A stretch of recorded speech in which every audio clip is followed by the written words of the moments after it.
Profile rail is often desired for its ability to handle moment loads and for its increased rigidity and accuracy over round rail.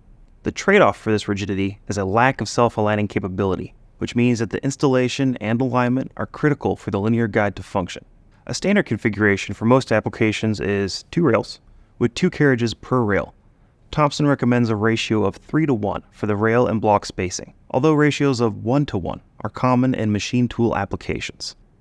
Since the application will mechanically lock these assemblies together, the installer and designer must ensure these are properly set up before beginning operation. Note that adding more rails and more bearings per rail is possible. It simply requires even greater alignment and surface preparation compared to a standard 2x2 configuration.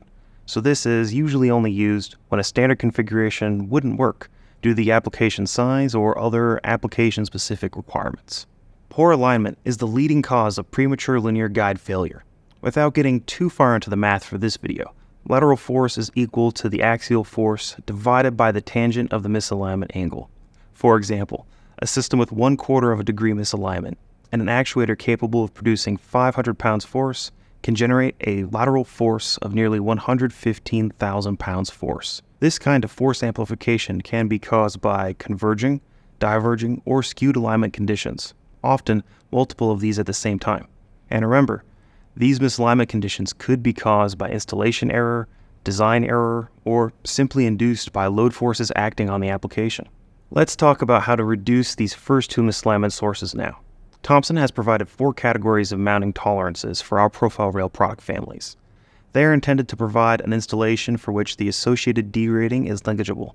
These specifications are based upon the assumption that the structures of the application are infinitely rigid and are of consideration for the bearing reactions only. The first of these is the parallelism between multiple rails. Any variation in the distance between the rails will induce a shear or side load on the bearings. Best practices for installation are to provide machined reference edges for the rail to be butted against to ensure the parallelism specification is met. The second mounting tolerance is the allowable vertical offset between rails. Any difference in the rail heights along the length of the rail will induce a roll moment onto the carriages. Our tolerance is expressed as a ratio of S to A, which means the further apart the rails are, the greater the allowable height difference. Best practices for installation are to ensure the rails are mounted to a precision ground surface. Machinist shims can be used to further dial in the rail height as needed. The third mounting tolerance is the allowable vertical offset between carriages. Any height difference between the fore and aft carriages will induce a pitch moment on the bearings. Our tolerance is expressed as a ratio of S to B, which means the further apart the carriages are, the greater the allowable height difference. Best practices for installation are to ensure the carriages are mounted to a precision ground top plate.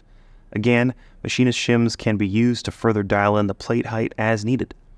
The fourth mounting tolerance is the allowable lateral offset between carriages. Any variation of the carriage reference edges will induce a yaw moment on the bearings.